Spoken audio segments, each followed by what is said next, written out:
Hey, everybody, and welcome to Signals from the Frontline, your every Wednesday live broadcast brought to you by Frontline Gaming. Check out frontlinegaming.org for your discounted models, terrains, mats, and other hobby supplies. We're your hosts, Seth, Shelby, Kicker. Yay, we all made it. And we're all back in the virtual studio. Kicker has returned from ACO. Yes. Isn't that exciting, everyone? I like sitting in the newsroom. Much nicer desk here. It is. The desk is very comfy. I don't know. I prefer like a really posh hotel myself. So what's everyone been up to? Well, guys, I just got back from ACO. That was a lot of fun, but man, it was exhausting. But I saw all these players playing, and so I got really jealous. And so I just bought tickets to the GW Roadshow in New Orleans and in Austin. So woohoo! Awesome. What about you, Shelby? What are you doing? So I am trying to keep up with events that I both want to go to and have purchased tickets for. So I'm kind of in your boat, but also kind of losing my mind not being good at scheduling. It's just sort of my thing. And I'm also just assembling some Lich Guard slowly but surely and trying to remember how to hobby for this upcoming team tournament. Seth, how about you? Same thing as Kicker. I went to ACO, and I actually told Kicker the other day, I counted it on my app on my phone. I walked 19.8 miles at ACO. Dang. So it was a tiring event. So now that I'm back, I kind of been winding down. I'm getting ready for the summer season, working on some new hobby stuff. So excited for the new orc stuff coming. Woohoo. But otherwise, just kind of getting back in the groove of things now that I'm back here. So Kicker, why don't you take us into the GW news? What's going on there? Let's go to the industry news, guys. New product releases. Guys, Age of Sigmar 3 is coming. Woohoo. Get hype. But guys, Nice. really, we just had a call today with the TO for the Lonestar Open, and yes, Age of Sigmar 3 will be in effect and will be played at the Lonestar Open. So this will be probably the first big event. Yeah, using the new rule set, which is really exciting. Sisters are also getting released this weekend, and we all Actually, know it was last weekend they hit the streets. last weekend. Well, okay. Yeah. They're going to be, available. Everyone's going to be playing with them, or at least rushing to get them ready. But, that's going to really change up the world, right? And Gaunt's Ghost, too, right? Those are getting released this weekend, though, right? Yes, They should be. correct. Yep. Woohoo! So Gaunt's Dragon Ghost. Brag. Bah. Yes, and Larkin and all the cool guys. And, of course, like, Gaunt himself. Like, everyone talks about, like, Trigon Brag, but, I mean, the book's named after Gaunt, right? I mean... He's kind of a dick. he dude, he is. He's a commissar. That's his Hey, job. you don't know him. All right. He lives in the grimdark future. It's a pretty shit place. And then this is my personal favorite, guys. Orc Boys, they are official. They've been announced. They're happening in July. We're going to finally get some new Orc Boys models. So I know, Seth, that's going to be happy. Yeah, there you go. Yeah, I don't know anybody who'd be excited about that, honestly. Nobody's really looking forward to orcs, if I recall correctly. Keep it up, guys. Keep it up. You're all of July. The show's going to be all orcs all July. It's just, Shelby and I are just going to step away from the mic and just let Seth talk. It's going to be a wog train. Yeah. Good times. Well, on the rules, there's no new rules that have been released this week, but GW did release the packet they're going to be using for the Roadshow, and that's kind of given some information, kind of some insight to what they're doing. It's got a little bit about their terrain, and that's caused a bit of commotion. So people are like wondering, is this terrain going to become the new official standard? We don't know, but the packet is interesting. You should go check it out. Have you guys seen it yet? No, but thanks, Freddie, for shadowing. We're totally going to talk about it in a little while. Yeah, I did take a good look at it. I'm excited. There's some good potential there. So it's very interesting. We'll talk more about it. Shelby's got it as her segment. So, I do. I actually definitely read it. Sorry. I don't want to steal your thunder, Shelby. So we'll get there in a second. I don't have any guys, for Frontline Gaming, we have some new products. And by new products, I mean the Lonestar Open t-shirt. That's going to be going up for pre-order. Oh, wait. Is Seth wearing... Seth is wearing... I got the Atlantic City. Show it off, though, man. That is a sexy shirt. Look at that. Beautiful shirt. If you want to send me a Lonestar one over, I'll take it. I'll make that happen. I'll make that happen. So that should be going on pre-order later this week. Thomas the Goat Boy, that's his artwork. So it's just gorgeous stuff. We've also got the community poll that's been up, and we're asking people how often do they fly by plane as opposed to, I guess, by kite. I don't know how else you would fly by hot air balloon, but how often do they fly from event to event? And it looks like most people, the vast majority of people, do not even take a plane to travel, which is totally understandable. Planes are expensive, and traveling with models is not easy. But then we have so we have 124 people have voted that they don't travel by plane at all.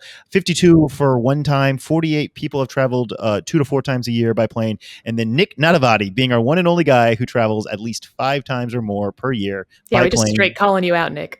Really? John Lennon and Richard Siegler, they go to a bunch of events. Colin McDade. Colin McDade flies everywhere. Colin. Hey, look, not everybody answered the poll, okay? Not everyone answered the poll. Not everybody has to. I don't know about you guys, but I prefer my own private Zeppelin. That's how I get around the world. Yes. Oh, geez. Guys, well, we do have a little bit of news. ACO was this past weekend, so that's, a first major event post-COVID. We had close to 300 people there, which is really exciting. It was good to see all the people. Yeah, the competition was fun, but it was nice to see your friends and just everyone out playing and rolling dice. There was basically no, issues regarding people getting angry or frustrated. Everyone was just like hanging out and rolling dice and having a good time. Yeah, I had a salty opponent there round two, but really? that was, yeah. Oh, his name was Tim Piney, and he got real sad because I kicked his sister's butt. Are you calling him out? I am. I feel like Seth would never do that unless he knew that Tim would be okay with it, right, Tim? Oh, we made a meme out of him. Oh. It was a great time. So everyone had fun. Yes, Brad Chester won. Tao did pretty good with Richard Siegler piling it.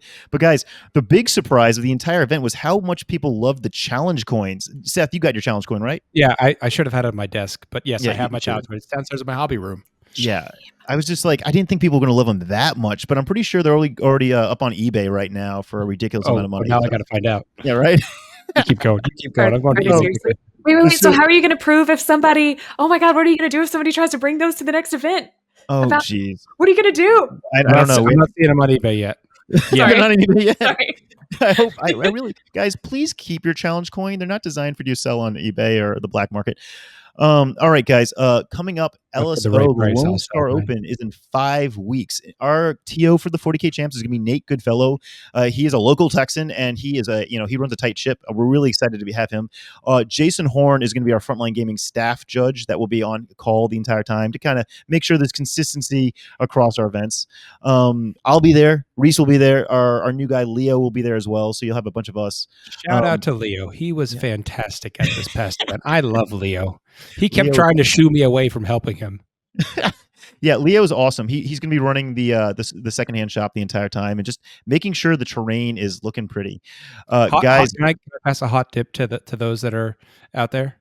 Yeah, go. Leo didn't advertise this, but you guys had the secondhand shop at ACO. Leo didn't advertise this, that he rotated stock throughout the event. So he kept putting new stuff out the entire event. So check it out. Because I didn't know that until we were packing up the stock. He was like, oh yeah, I've been rotating all weekend. And I'm like, maybe say that? Yeah, that's the pro tip, right? Like if you go to a lot of Frontline Gaming events, to come back to the store repetitively because then you get all like the really good stuff. The initial stuff is just for the scrubs, right? You want to come back on the second or third day. I got flash kits at the last day. I was happy. Cool. Nice. So LSO is in a few weeks. We still have a few spots left for the 40K champs, but the hotel is booking up. I think there's only a few more rooms left there. So if you're coming, get your hotel room, get your ticket. And yes, we're going to have the challenge coins there. I just saw the question asked. Yes, there will be challenge coins at Lonestar Open as well as some dice and a few other things. We have a few things we really need to cover with you guys. The Frontline Gaming staff judges are setting up a new precedents to be used at Lonestar Open. These are going to include some changes to the code of conduct and the penalties and how they are issued and what comes with that what comes with that penalty. Basically, when you, I don't want to go too in depth. We're going to have a guest next week, hopefully, to go in depth with it. But basically, there'll be, if you get a yellow card, there'll probably be a point penalty attached to those yellow cards that will affect you. Yeah, right. So they're working on this. They're trying to hammer out the details. They're speaking about it within all their closed circles and secret clubs to figure out just the right rule set to apply. And Reese wanted me to tell you guys that he does listen to you guys and that Frontline Gaming does adjust ourselves as we can. So he provided me with a statement in response to the concerns raised by some players at the ACO regarding the terrain. Some of the tables, did not provide as much coverage as people thought initially. So the FLG events team is initiating some changes. The intent at the event was for players to place terrain and designate keywords to them, but that failed to happen. We're all rusty, guys, and many players haven't even played much, if at all, since COVID. So we're going to provide more robust guidelines and keyword suggestions for the terrain we use, and guidelines for limited player-placed terrain to ensure that they have the coverage they want for both the deployment and mission requirements. Additionally, any tables that require it will have more coverage added. We might be, taking some of our older tables and updating them with more terrain or stealing terrain from other tables, and basically just trying to make sure we're trying to cover all our bases, right? So you can adjust the terrain as needed because it's player placed, and then some tables are just getting more stuff. So what do you guys think about that? I think that's awesome. Yeah, it's great to see that they're adjusting it, particularly for the Lonestar Open that's going to be coming up here soon. Yeah. So, good changes all around. Yeah, I very much understand kind of, the concerns that came up at the event. I played across most tables. I was up into the 20s and I was down in the 100s, so I played on a bunch of different tables there. And there certainly were some that felt a little light. No offense, guys. But I think this is a great solution. I'm glad to hear that we're going to see some adjustments going forward, because really, you guys at FLG set the standard in my mind. So, thanks, going forward, how you guys handle this, I think, is going to be reflected by a lot of other events. So I'm glad everything's being taken seriously. Yeah. I mean, it is hard to pivot. I mean, we have a lot of terrain and it's not easy to make that much terrain. So to try to adjust, this is our first event for 9th. So we're kind of learning and figuring out what needs to be done. So by putting these, initiatives in place, allowing players to really understand they can move terrain as necessary, and for us to go back and add some terrain to the tables that were kind of lacking, I think we will be just fine for Lonestar Open. And then from Lonestar Open, we'll pivot from there if necessary. Now, I did want to actually do one chat call out real quick. All right, do it. Ray Almada. Ray drove the truck across the country with the train. So shout out to Ray. Awesome dude. But his response in chat to us saying that we're going to adjust the terrain is we're going to need a bigger truck. Ray was awesome. He not only drove the truck, right, all the way from Nevada to New Jersey, but then he played and kicked everyone's ass, right? I mean, he didn't win, but he scolded you for how you tried to move pallets afterwards. Yeah. I'm a little reckless when moving stuff. In case you guys would never, you wouldn't think that, right, Seth? That may be reckless. What? No, never. Did you hurt yourself? No, but I'm sure we broke some tables. Yes. I mean, we don't talk about that. Okay. Everything's fine. Let's move on. Shelby. Seth, why don't you talk? Oh, no, Shelby, why don't you take it from here? Yeah, sure. I will take these reins from wherever they were going off the road. So first up, guys, we have some Frontline Gaming Network news for you. So I went over kind of what the new lineup is going to be for most of the shows coming up. So first of all, you need to make sure that you check out the Thursday show hype coverage for ACO if you wanted to just sort of see how they handled the new reigns. Of course, they covered kind of what to expect from ACO last week. This upcoming week, I don't know what their plan is, to be completely honest, for weeks where they're not covering a show necessarily. So I'm excited to see whether or not this is going to be kind of just a solely pre-event sort of show, or if they're going to find other things to talk about. I'm not entirely certain. Either way, go check out the last episode. I also tuned into learning how to lose with chapter tactics with the dice check boys at the helm, and it was a really good episode. We don't need to plug them because they're the dice check boys and they're fine. They're killing it already. But this episode covered not just how to lose graciously, but also how to take a losing experience and find productivity within those losses, and kind of take that loss and learn from it moving forward and make yourself a better player. Not just being nice about it, but also being better at the game after losing, and not just finding yourself in a losing streak. So it's a really, really good episode, good takes, lots of good advice in there. Check it out if you haven't yet. The premiere of Grim After Dark was last night. Yeah, is that right? Yep. I've heard good things. It's awesome. It was very good. That's the Mob Rules guy, right? Yeah. John does a fantastic interview. Excellent. And then the 40K Stat Center is finally back with I'm pretty sure a wide-ranging analysis of a lot of events, not just ACO this past weekend. So check that out. It's pretty great with your beloved talking head Val and Peter. Talking circles. I listened to it this morning on my run. They are awesome. I mean, it's so good to have Stat Center back. Of course, you listened on a run. Yeah, right.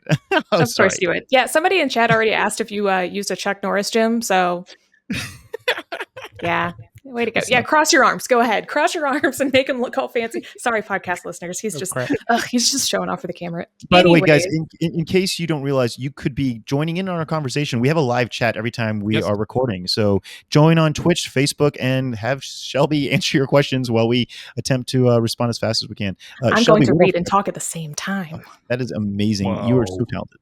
Oh, you're so sweet. Don't flatter me. It's fine. So next up, we, of course, have something big to talk about. And I don't know how much of a personal opinion I have developed on it. But before we dive in, everybody knows that GW is doing their own open series. It's going to be great. We know they've got one in Orlando. We know they've got one in NOLA, and we know they've got one in Austin. They released their tickets for sale last week, along with the series event packet, which is going to be the topic of discussion here for today's session of Tabletop Talk.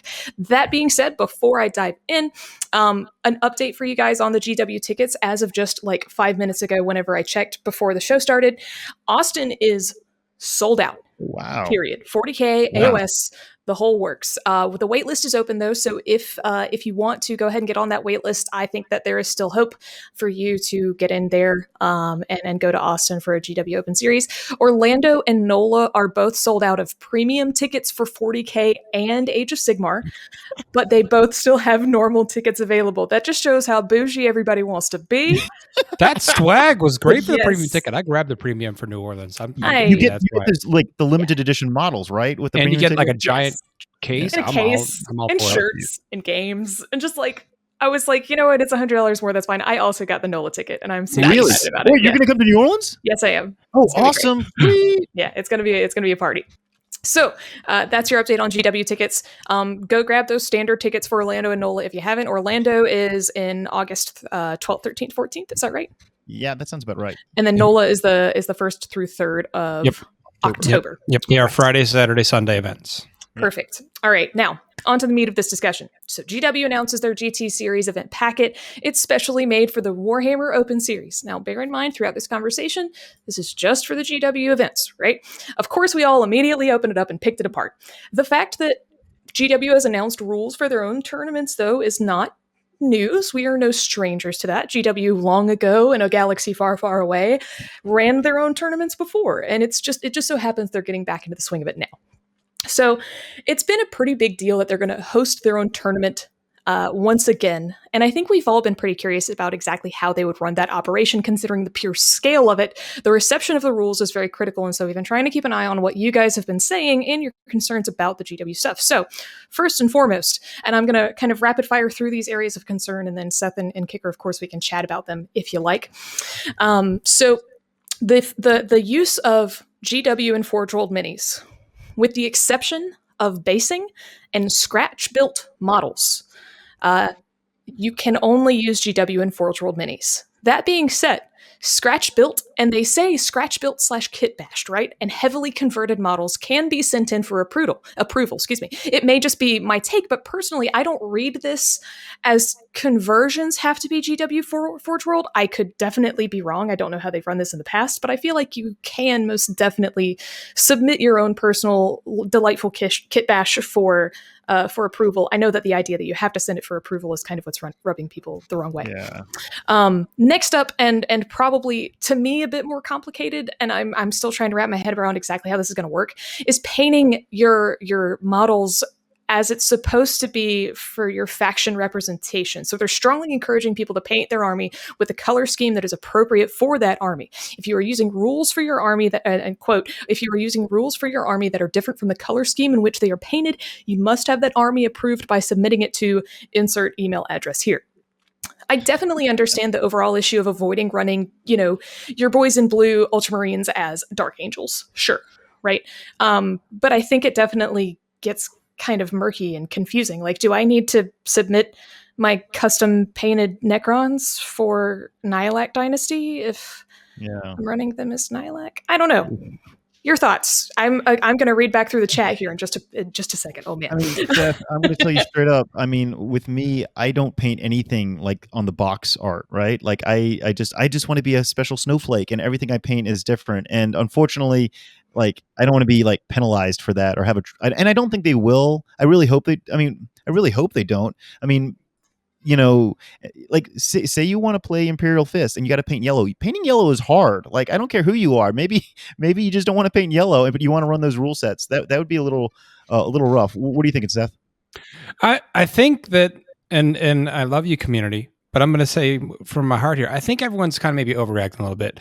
The 2 points of using GW models and painting things appropriately, is really meant for two things. One, GW doesn't want you using someone else's models at their event because they're going to use it as an advertising tool. I don't know much about Magic, Shelby. You know more than I do, but Magic doesn't let you just like grab a scrap piece of paper and write Black Lotus on it and show up to an event. Like, I love this comparison. Yes. Well, that's a good point. So I don't think that is unusual. If you've got some small conversion pieces, my bet is they're going to go lenient on you if it's non-GW product. They just don't want like, the stream being like me playing orcs with Cromlech orcs on stream. They would be probably upset by that. Yeah. Sorry. For the paint thing, I think it's more for clarity's sake. Like if I roll up to the table and I switched Space Marines. I sold my soul. I went to switch to Space Marines. I'm not playing orcs anymore. The world would riot. And by the world, I mean the orc I have community. an army that's painted as Blood Angels, and I tell you, it's half Ultramarines, half Dark Angels. I think that's what they're trying to avoid. Yeah. They're trying to avoid player confusion. They're trying to avoid, I think most people that did custom chapters, it's going to be fine. They're going to approve that stuff, I bet. I think if you're like, I have this sweet Dark Angels army, but Dark Angels now sucks, so I really want to run it as White Scars, you're probably going to get told, maybe not so much, buddy. Yeah. So, I don't think it's that big of a deal. I think people are looking at the fringe definitions of this and being like, but what if they outlaw everything ever? And just settle down, give them a chance. Let's see. The first one's Orlando, right?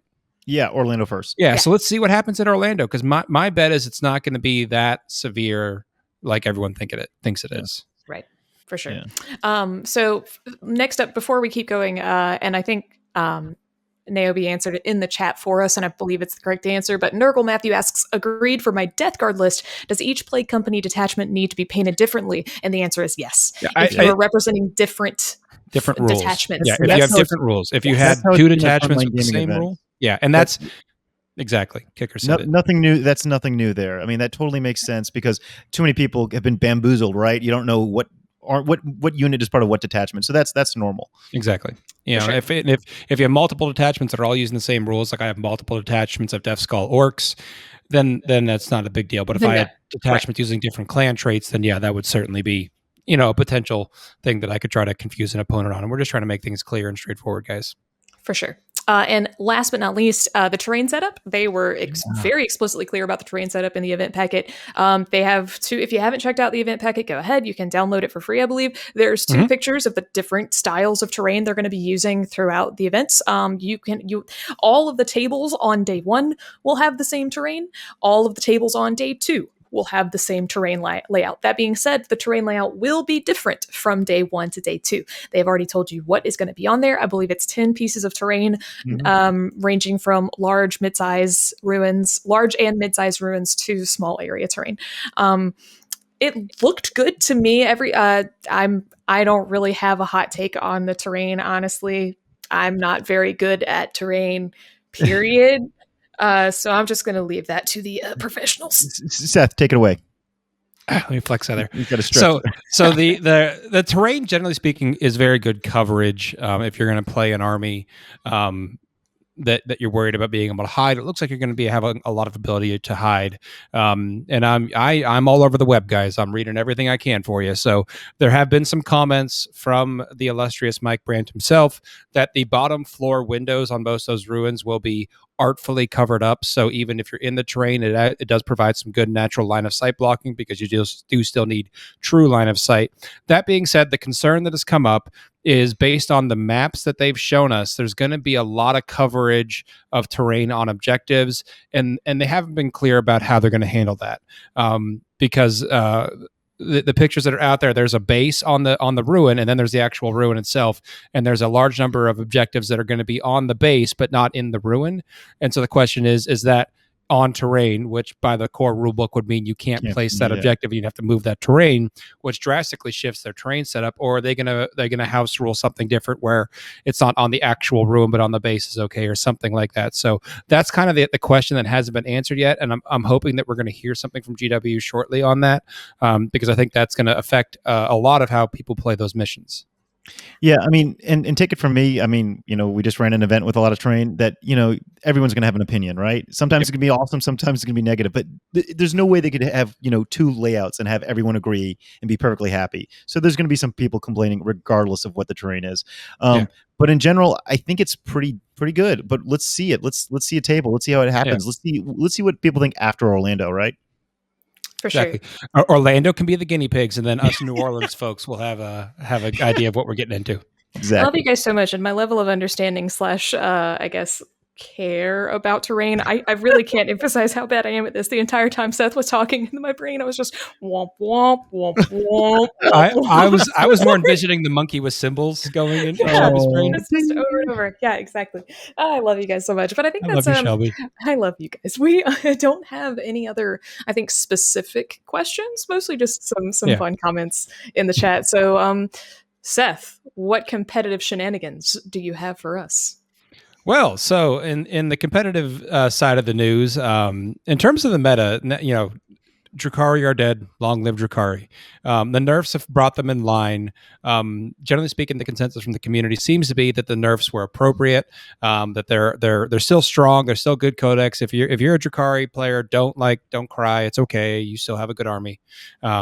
It's just now playable against other factions that feel like they have a chance against you. Now, that being said, we've had the AdMech Codex release, which is very strong, and the Sisters Codex, which most people say is a side grade, and Sisters were already a pretty strong codex. We really haven't seen a strong impact from those in the meta yet because most large events haven't been running those particular codexes, but probably in the next few weeks, expect to see a pretty big impact. Early reports are that AdMech's going to be very strong with their stacking buff combo on Skatari units.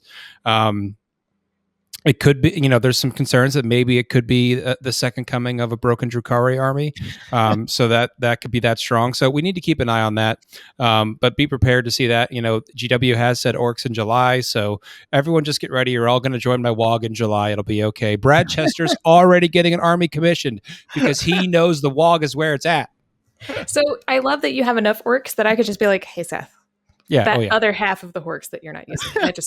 You mind if I just other half, Shelby? The other quarter, I don't know. the other 80% of my orc collection that's not in use. Oh my god! Yeah, I have absurd. A lot of orcs. All right, guys, I'm going to play Seth's orcs. Okay, so before we got into the ITC recap, I did want to talk about a player that I met this past weekend at ACO that had a lot of good thoughts to share that I kind of wanted to highlight. So I met Thomas Ogden this weekend. Thomas ended up coming in third at ACO. He was in the semifinals and eventually lost to Brad Chester in the quarterfinals. He's a sparring partner of Brad Chester. He used to play back like around 2015, 2016. Took a break for a few years. Now he's back into the game. And he had a lot of really good, practices that I thought were worth sharing. First and foremost, he plays by intent and he plays with respect. And by that, I mean, there were some moments in the tournament where he had a disagreement with a judge, but rather than kind of raising his voice and getting upset about it, he just said, hey, I understand that you're ruling. I'm going to play that. I feel like this is incorrect. Maybe I can talk with you after the game and show you where the ruling is that I think you're. But he was very polite about it, and he accepted the ruling, and he kept playing the game like it was. He also had, in specifically in his quarter or semifinal game against Brad Chester, there was a moment where he got confused as to what was in a transport, and ultimately that ended up costing him the game. He killed a transport that he didn't think was going to have some succubuses in it, and they were, and that ended up sweeping a flank, which was like a big deal for that game. Rather than kind of throwing a fit about it, he accepted that he made a mistake. He was respectful. I saw him. He was hugging and Brad afterwards. They were still good friends. I talked with him. How's the scene changed? How has he changed in the last 5 years? One of the big things he talked about was when he's playing a game against a player that's better than him, his goal in that game is try to learn something from that player. But if he's playing a game against a player that is not as knowledgeable as him, his goal is to teach that player something. So he was helping out a lot of players with picking their secondaries and talking lists with them. So generally speaking, just a really cool, chill guy. He runs Death or Glory out in the Midwest. So if you're in that area, check him out. I hope to see more of Thomas this season. I'm rooting for him, but he's the kind of respectful player I think we should be talking more about because sometimes we all get caught in the negativity. So I thought I'd bring some positivity. What do you guys think about that? I would be delighted to meet this person. Yeah, I mean, it sounds like the best dude. This guy he's like a role model. Jeez. I mean, Yeah. that's awesome. I mean, and the community really is in general really friendly, but it's nice when you have these guys like this that really just try hard to teach new players, right? I mean, that's just awesome. Yeah. For sure. So, thank you for the shout out, Seth, for highlighting cool players in the 40K community. That's awesome. Should that be a segment? That should be a segment, right? That's basically what I do, Kicker. That's my job. That's your job? All right. Yeah, fine. Yeah. Okay. Anyway, ITC recap. So in our 40K competitive track, there has been some movement. So your number 5 is James Kelling. Number 4 is Nick Nanavati. Number 3, Mark Hertel. Number 2 is the old man himself, Brad Chester. And still number 1, despite not making it past the quarterfinals, is Sean Nayden. Wow. He's holding on. Wow. For the 40K hobby track, we got number 5 is Nicholas Wenker. Number 4 is Osias Aduna. Number 3, Marshall Peterson. Number 2, JT Steger. And number 1 is Rick Hill. JT was at the ACO. He had a beautiful army. I mean, gorgeous army. That's one of the fun things about going to these big events, right? You get to see the most it's a beauty pageant, right? It's just a beauty pageant. Oh yeah, lots of I was actually just thinking, for these people on the hobby track, I really want to see what their armies look like. Send us I may go on pictures of your army. That's an order. If you hear this and your name is on that list, you are now honor bound to send us a picture. Just find me. You can set the maddock at Gmail or whatever Kicker's email is. Whatever. Yeah. Not mine. Definitely not mine.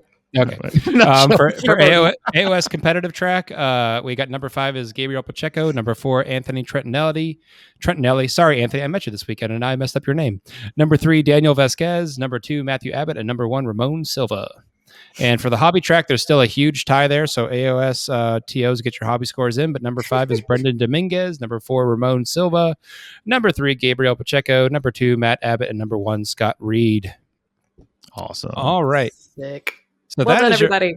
ITC recap. Tonight, we didn't have any questions for our rapid fire segment round. So instead, we're tossing it back to you, the listeners. What questions do you guys have for us?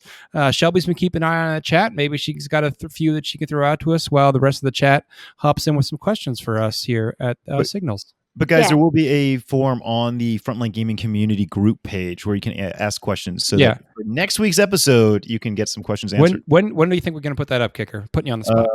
I'll put that up tomorrow. Okay, so tomorrow, check out the community page and get on there and get your questions in so we can mine those little nuggets for something worthy of Signals. I see that there's still 40 of you on here. Somebody asks us questions. By golly. And I know there's a bit of a delay. I know some of you. Skylar. The only thing that I have so far is, what time did this show start? I would say about 8:15. And then Wolf Priest Jarl says, "Oh." So with the show start would normally be 8 p.m. Central. That's 9 p.m. Eastern Standard Time. I'm not going to do the math of the rest of the world, but you can figure it out. Yep. I think we had some technical difficulties because Kicker doesn't know how to use the internet. Kicker's webcam was just not really playing along. Yeah. Oh, there we go. Yay. Okay. Oh, Jesus. Oh, geez. Whoa. We got question diarrhea there. Wow. Yeah. Fine. Okay. So, Miracle Matthew says, no questions from me. Just being THA is being a bunch of badasses. THA. I think he's trying to speak like an orc. I think it is. Seth, translate. I don't know. We is cool. There you go. And then Naomi, who we know as Skylar, asks, what NOLA restaurant are you going to recommend for Seth and Shelby, Kicker? Yes, tell us where to go. Okay, guys. Do you like seafood or what are we going for? Yes, seafood? Please. Okay, so we want like kind of bougie, but not too bougie. We got a restaurant called NOLA, NOLA. It's actually owned by Emerald. It's in the French Quarter. We can walk to it from the Hyatt, where the venue's at. Really good stuff. Kind of fancy, but not that fancy. Really good stuff, though. We'll go do that. We have to do Bourbon House, by the way. I love Bourbon House, so we're going to do that. Oh, Bourbon House. Yeah, totally. Martin Alhagen asks, have you had Cincinnati chili? My answer is no. Martin, no, unfortunately. Martin, I don't know what's different about Cincinnati chili than regular chili. I like chili, but never had Cincinnati chili. Let us know. Supreme Grandmaster Azrael, God, I missed this. Which of the leaders of the 41st millennium do you find to be the most inspiring? You cannot say me, though I do cut an imposing figure. Wait, Imperial leaders or which of the leaders of the 41st millennium? Gazball, duh. I should have figured that. Yeah, I gotta say, I'm a big fan of Call. Because I aspire to be smart like him. That's all. Okay, all right. I feel like I should probably pick somebody Necrons related. But I mean, I guess the Silent King is pretty inspiring, mostly because he can try and teach me to shut my mouth and not talk so much. Well, he just poses there with his hand out, like, what the hell? He's also just like, look at this. Hunter. Hold on, time out. We just got a very important comment about Cincinnati chili. They serve it over spaghetti. Wait, what? Is that what that is? That is awful.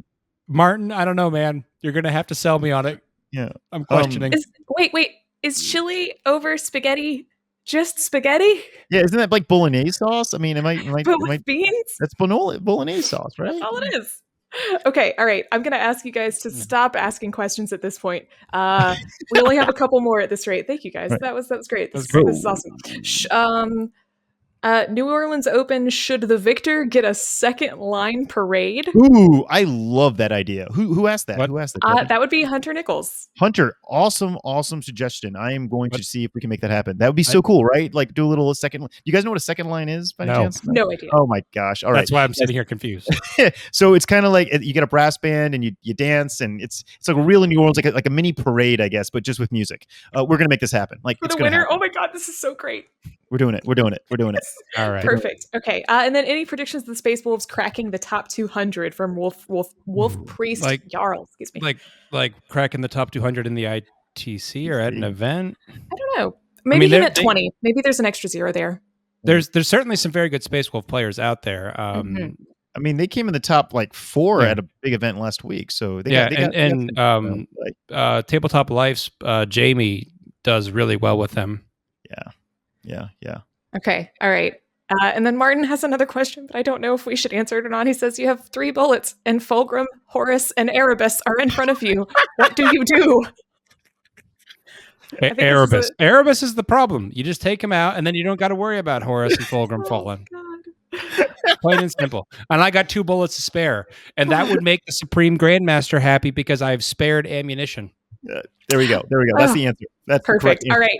Questions done. Thank you, guys. Matthew reiterates, by the way, what he meant to say was thanks for me and a bunch of badasses. And while I wouldn't describe myself as a badass, Matthew, thank you very much. You are tonight, Shelby. You are tonight. Well, don't forget to check out the Lonestar Open. Tickets are still for sale. So they can still get tickets for that, right? Kick card in live just then. Yeah. Tickets are still for sale for the 40K champs. We still have about 15, 20 so tickets. All right, well, hop on there, and then you can get your Lonestar Open Challenge coin. Yeah, and then I will buy it from you on eBay. Sorry, I have to. The chat says that instead of shooting Erebus once, why don't you just shoot him all 3 times? Because I'm sparing ammunition. The Supreme Grandmaster approves. Okay, all right. Sorry for interrupting. Go ahead. We need to ask the chat more questions. I like this. This is great. So, don't forget to check out the Thursday show. They're going to be covering kind of the exciting events coming up, and maybe doing a little look back on some hot topics. Any final thoughts for tonight, guys?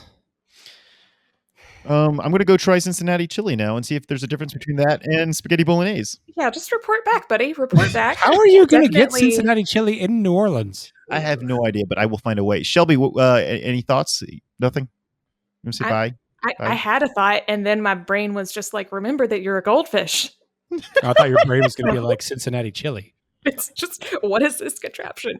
But no, I don't have any thoughts. I'm just excited for the GW stuff and hype for the next couple events. I'm very excited. It's going to be great. Awesome. Seth, bring us home. I am pumped for some orcs, so be ready for some Woggin guys. But thank you for joining us on episode 740 of Signals from the Frontline. We hope you enjoyed it, and we will see you next Wednesday. Goodbye, everybody. Bye, guys.